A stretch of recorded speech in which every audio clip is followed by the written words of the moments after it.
start again. So the reading is 2 Kings 4, verses 1 to 7.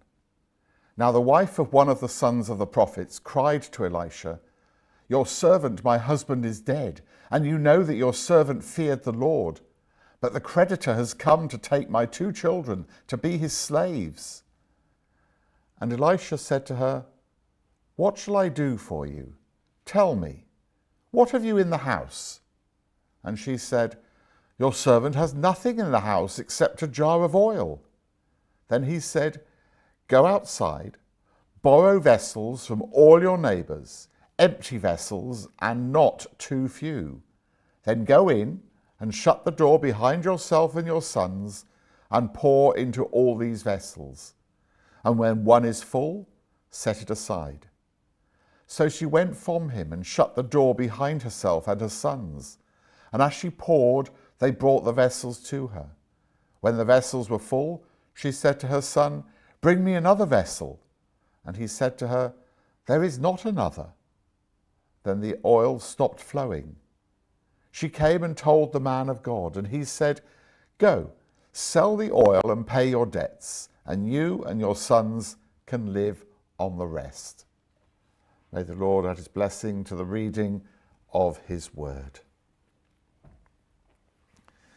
I was struggling a little. This might be a bit shorter today because there's this short-term account.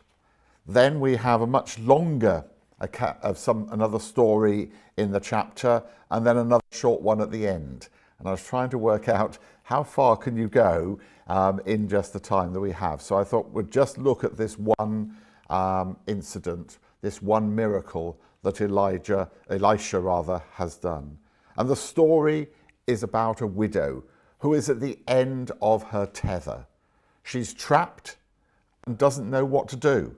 Her husband has died, leaving some debts, and her sons are going to be taken as slaves to pay back the debts. Verse 1. Now the wife of one of the sons of the prophets cried to Elisha, "Your servant, my husband, is dead, and you know that your servant feared the Lord." So she was in despair. And the word cried doesn't mean just sort of weeping a little. It means to moan, to weep uncontrollably, to shriek out of grief. So it wasn't just a little whimper. This word identifies the sound of a broken heart. She comes to the man of God at the lowest moment of her life. She's in desperate straits, and she's at the end of her tether. She's not only lost her husband, but she's about to lose her sons as well. She'd been married to one of the sons of the prophets, as the scripture says. These were the men who were training under Elijah and then under Elisha to be the prophets and preachers in Israel. And her husband, her provider and protector, had been taken away from her in death. She's broken because a loved one has died. But there's more.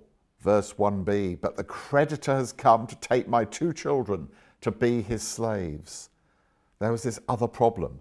Since her husband is dead, she cannot pay her bills. Remember, in these days, generally, the women didn't work. It was the men who provided for the women, which is why the Old Testament and Jesus, and in fact the apostles as well, talked about looking after the widows because they didn't work. Now, a lot of widows, the older widows, they were to be looked after. The younger widows, not so much. But here, she needed help. And as a result of the not being able to pay the bills, the creditors are coming to take her sons away as slaves so that they can work off the debt. And this was allowed under Jewish law. This is how it worked. In Leviticus 25:39, we read, "If your brother becomes poor beside you and sells himself to you," we're talking here brother as in brother Israelite, brother Jew. We're not talking about siblings. "If he sells himself to you, you shall not make him serve as a slave. He shall be with you as a hired servant and as a sojourner. He shall serve with you until the year of the Jubilee." And that's how it worked. "And the Jews may take Jewish slaves in payment of debts. They should be treated well as hired hands, although they were beholden to their masters. In the year of Jubilee, they were to be set free to return to their own place. The Jubilee took place every 50 years. It was a set 50 years. So everything was counted from the last Jubilee as to what things were. It's the way you also could put your land into hock to someone else for a period. And if the last Jubilee was 45 years ago, there's only 5 years to go. So the value is based on 5 years left. So these sons wouldn't be slaves for 50 years. It would be until the Jubilee or until the debt was paid. And this could be happened. And the widow had been deprived of her husband, and now she's about to lose her sons as well. And she is over her head in debt, and she doesn't see how she can make it. But slaves are treated as hired hands and could be paid, and therefore that it's possible for them to buy their own freedom as well. But in spite of all her problems, she still had a firm grip of faith. She needs help, but she doesn't turn to her family or her friends. She doesn't try to find someone to lend her more money, to go to the loan sharks. In her desperation, she turns to the man of God for help. And Elisha was God's representative on earth, and he was her best hope. She reminds Elisha that her husband was a man who feared and revered the Lord. He served and worshipped God. Her life had been a life of devotion to the Lord, and in her trouble, she still trusts God and turns to him for the things that she needs. In spite of her pain, her problems, her lack of possibilities, she still looked to God for help she needed. Even though she couldn't see a way out, she knew that she couldn't see everything. Even though she didn't understand everything she was facing, she still believed that God cared and that he could do something about her situation. So she cried out in faith. At some point, each of us is going to arrive at that low point in life. There will come a day when you'll reach the end of your tether. Some have already been through it and can testify about it. Others are there right now and looking for some help. We will all have our days of trouble and trial, and it may yet come. John 16:33 quotes Jesus as saying, "I have said these things to you, that in me you may have peace. In the world you will have tribulation, but take heart. I have overcome the world." That's great, isn't it? We can have peace in God and peace in Christ. We will have tribulation in the world. It's made clear we will. There will be problems, but Christ has overcome the world. And when you reach that point, the world, the flesh, and the devil, they're all going to tell you that God doesn't see. He doesn't care. The fact is, he does see. He sees everything you're facing. Not a single thing is hidden from his view. He does care, and he cares more than you know about what you are facing. In Proverbs 15:3, we read, "The eyes of the Lord are in every place, keeping watch on the evil and the good." And we read of people like this widow to teach us that our problems, while they may appear insurmountable in our own eyes, they're really just God's opportunities in disguise. And therefore, no matter what you are called on to face in this life, learn to turn to the Lord first for your help, the help you need. And he cares, he's able, he will work in your need. So moving on to verse 2, and Elisha said to her, "What shall I do for you? Tell me, what have you in the house?" It would have been very easy for Elisha to have just told her, "Oh, God will meet your need. Go home and wait for him to work." Instead of taking that course, the Lord chose to involve the widow in her own miracle, so to speak. Firstly, God, and I'm using a phrase here, I'll explain it in a minute, erased the widow's faith. He erased her faith, and I'll explain in a moment, through two questions. First of all, what do you need? And then, what do you have? By these two questions, this widow was made to see the size of her need and the smallness of her own resources. She needed everything, and she had very little. She needed much, but she could not possibly meet her own needs. And often God will use the trials, heartaches, burdens of life to bring us to the place where we can honestly see our need and our own inability to meet it. As long as we think we can handle things, why do we bother to look to the Lord? If we have all the answers, why should we turn to him with our questions?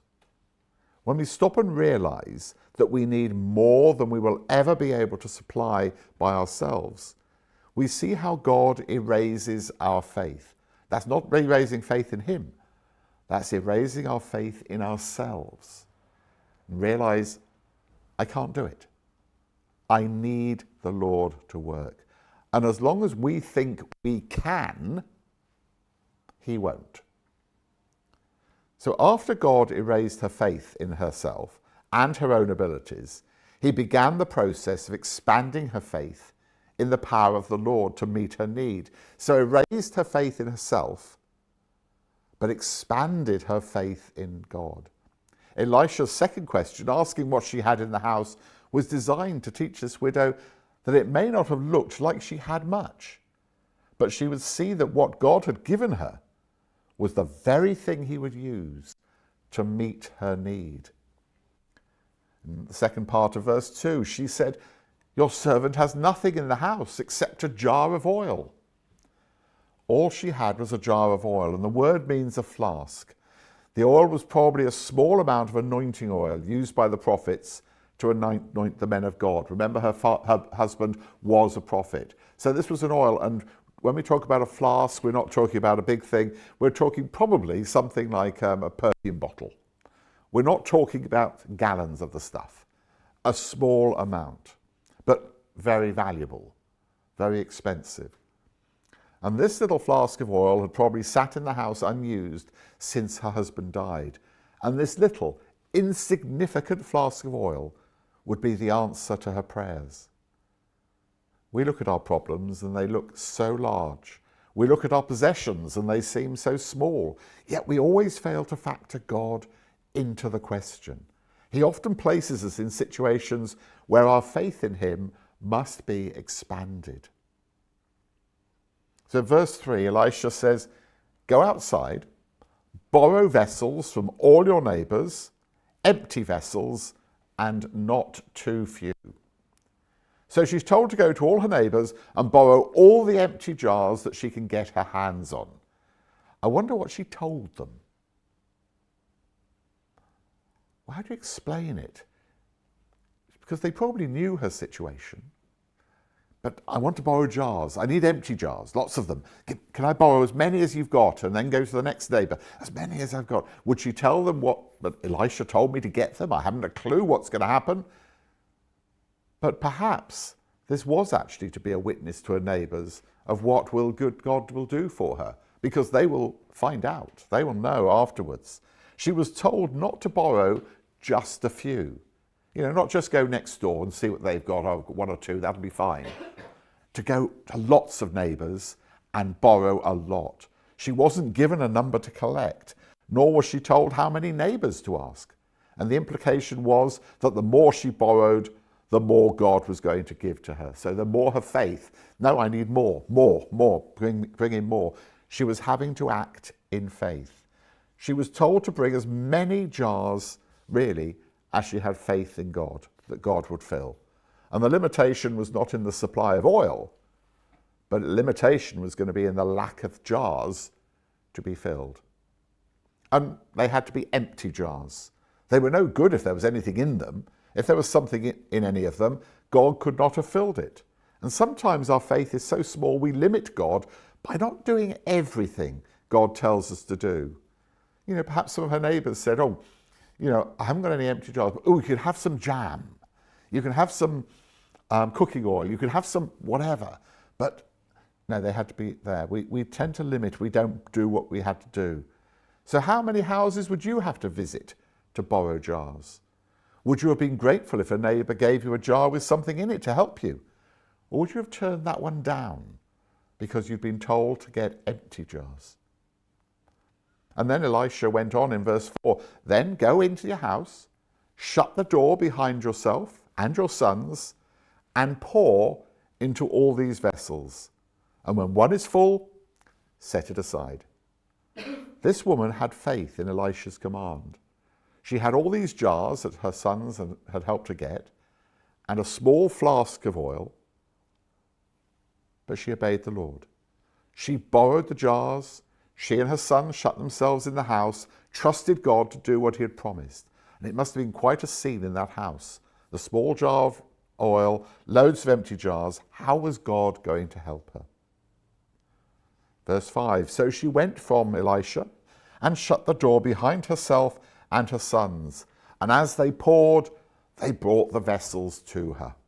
As son passed her the first empty jar, she poured oil from this small flask into probably a bigger jar.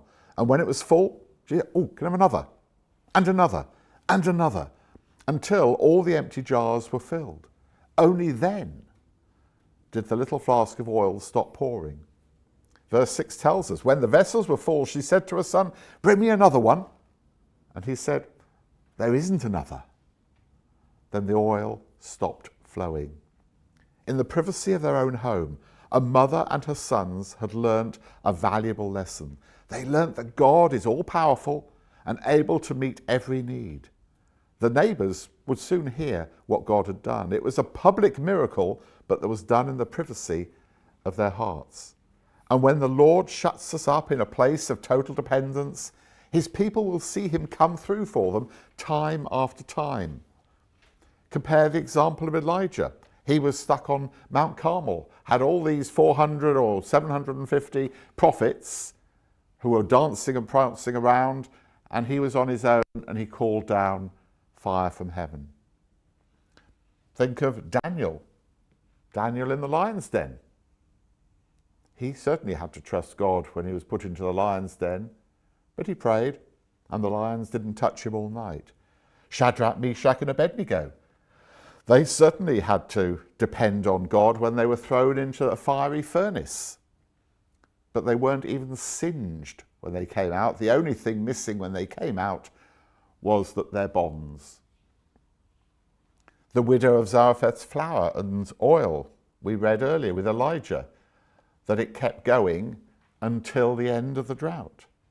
The 5,000 that were fed with loaves and fish, 2 loaves, 5 loaves and 2 fish. How about the disciples on the stormy Sea of Galilee? Thought they were going to drown, and Jesus just stood up in the boat and said, peace be still, and all was still. Lots of examples in the Bible of people who had to trust totally in God, total dependence on God. Could add another one, David going up to Goliath. All he had were 5 little stones in his pouch and his sling, whereas Goliath had all the armour and everything else. And David relied on God, and God gave him victory. So the woman and her sons started the day with virtually nothing. They ended it with everything, and that's what God can do. The oil flowed until they ran out of jars. When the day was done, every jar was filled to the brim. There was no limit on the amount of oil. The only limit was on the number of jars they had.